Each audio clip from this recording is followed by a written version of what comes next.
I'm outside the offices of the BBC's Persian service in central London. I've come here to investigate repeated allegations of bias against the broadcaster made by senior officials in both Tehran and Whitehall. But these have nothing to do with the launch of the new BBC TV channel being broadcast into Iran. My focus today is on papers I've come across which raise doubts about the role of the BBC in the late 1970s, when Iran was teetering on the brink of revolution. This is London. The portrait of Khomeini is being permanently displayed right in front of the soldier's face. In his latest public statement, Ayatollah Khomeini refers to the Shah as a professional criminal. Exactly what it says, that the Shah must abdicate or be deposed. Letters written by the Iranian ambassador to the British Foreign Office alleged that a biased BBC was acting as the mouthpiece of Ayatollah Khomeini, backing the downfall of the Shah. We are frankly astonished at the undisguised bias that is an ever-present feature of its broadcasts. And the compromise is nothing but the subversion of Iran's legally constituted government and the systematic encouragement of violence, sedition and bloodshed. The Iranian ambassador during those heady days was Parvez Raji. The BBC had become an instrument for the dissemination of the views of a man whose avowed objective was to take the country back to 7th century Arabia.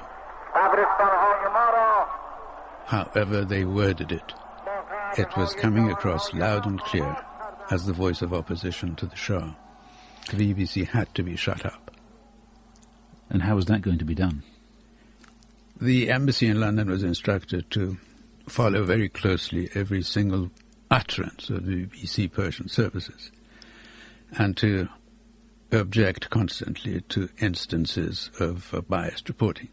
Hardly had the ink dried on the signature of my letter to you yesterday when yet another egregious example of the journalistic style which characterises the Persian service lay. So determined was the ambassador to shut up the BBC's Persian service that he came up with a somewhat extreme plan.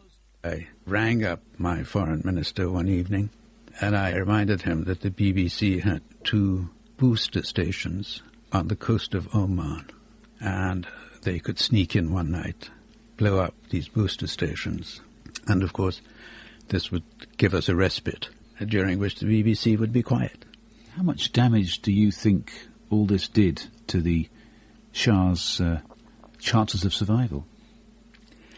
Well, the $64 question is that if you're asking me, would the Iranian Revolution have happened without the Persian language of the BBC, the answer is definitely yes. Did the BBC Persian language fan the flames? Yes. Some of the more outlandish claims even suggested that the corporation was airing lessons on how to make petrol bombs, claims that were never substantiated. I might already have dismissed allegations of BBC bias as equally risible, were it not for another document that has come to light. Only just released under the 30-year rule, it's a confidential memo written in September 1978 by the British ambassador to Tehran, Anthony Parsons. In it, he says that the Iranian government claimed to have evidence that anti-Shah protests on the streets increased immediately after BBC broadcasts. There's been a major battle going on here for the last half hour. Parsons went on to make clear that he was becoming increasingly anxious given Britain's significant trade with Iran in the oil and aerospace industries. The only effective move that I can think of would be for a confidential approach at ministerial level to be made to the Director General of the BBC to convince him that the Persian language broadcasts are threatening our interests here. Parsons then goes even further by suggesting that the BBC should replace its correspondent in Tehran, Andrew Whitley. To counterbalance the unsympathetic attitude hitherto reflected by Whitley, which, I cannot help feeling, strikes a ready chord amongst some of those concerned at Bush House. He is very inexperienced as a journalist, and he unfortunately fell, when he arrived last year, unduly under the influence of a particularly anti-Shah group of foreign journalists. The Persian service undoubtedly reflects his approach. Sadly, the ambassador who wrote that surprisingly personal attack died more than a decade ago, but I'm hoping to track down the subject of his wrath, Andrew Whitley. I'm told he's long since left the BBC, though is still definitely alive, as is the man who received Ambassador Parsons' angry memos, the then British Foreign Secretary, David, now Lord Owen. He was pretty fed up with the BBC, and he felt that more should have been done to curb some of the broadcasting. You had a respected ambassador who people liked personally and thought was effective, definitely coming out strongly in the support of something being done, and you knew that it was against his liberal instinct, so you had to take it seriously. Did Britain at the time of the Shah want democracy then, want the Shah to go? Well, we didn't want the Shah to go, but I think no ifs or buts about it. We didn't particularly like what the Shah was doing, but we thought the alternative was worse, and I personally believe that the revolution and what happened in the immediate aftermath of the revolution demonstrated the truth of that belief. With Britain clearly convinced that the growing threat to the Shah was endangering British interests, David Owen wrote a letter to the chairman of the BBC, Sir Michael Swan, stressing, "It is obviously more essential than ever to be certain that the highest standard of objective reporting is upheld." Despite British backing for the Shah, it was widely known at the time that he ran a repressive regime. Professor Ali Ansari is from the Institute of Middle Eastern Studies at the University of St Andrews. What the Shah was doing by the 1970s is he'd instituted a one-party state. He'd taken on an enormous amount of power unto his own self. He'd basically ignored the constitution, and there were undoubtedly excesses by the regime, including torture. Essentially, people began to live under the impression that they were in a security state of some sort, of police state. And that was really what they rebelled against by the end of the 1970s. It was quite simply the biggest demonstration ever staged in Iran. As the cycle of protests gathered pace, the authorities didn't have the non-violent means to contain riots. He didn't have any sort of riot police, for instance. So the only way that they could keep crowds at bay and rioters at bay was actually to shoot them. Gunmen were everywhere. For more than 2 hours, we ducked behind buildings and watched as a fierce gun battle raged. This is, of course, what led to this cycle, this degenerating cycle of protests in cities in the country, which basically gathered momentum. By late summer, it was quite apparent that the whole Pahlavi edifice was unravelling. And as the edifice of that Pahlavi dynasty crumbled, it was the BBC that Iranians turned to for news. Iranian national TV and radio were dismissed by many as the mere mouthpiece of the Shah. In contrast, the BBC's Persian service was both widely respected and easy to hear thanks to its broadcasts on medium wave. It was, without doubt, the most important of the foreign news organisations broadcasting into Iran. But that fact only heightened the concern of those who believed the service was biased against the Shah. I've just come across this article in the Daily Telegraph, published in December 1978. Written by MP Julian Amery, it claims that young radicals have achieved an effective penetration of the Iranian service of the BBC. So, was the BBC's Persian service stuffed full of anti-Shah exiles? And, if so, did their views affect the BBC's much-prized editorial independence?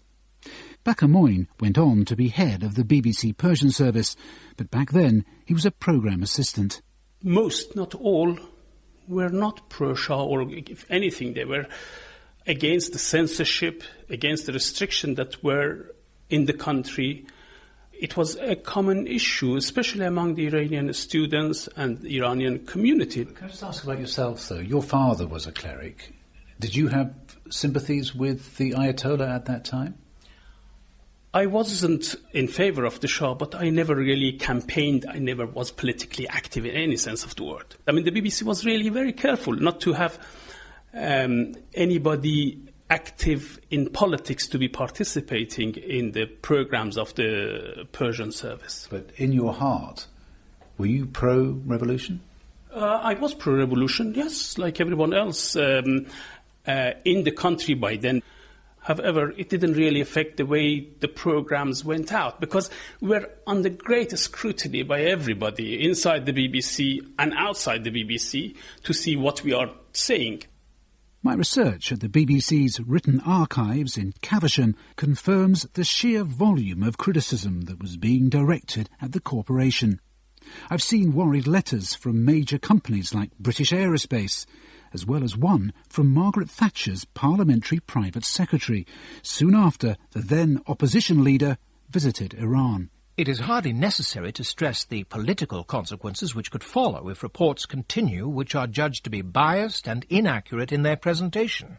The target of much of this correspondence was Mark Dodd, who, as head of the BBC's Eastern Service, was responsible for Persian language programmes.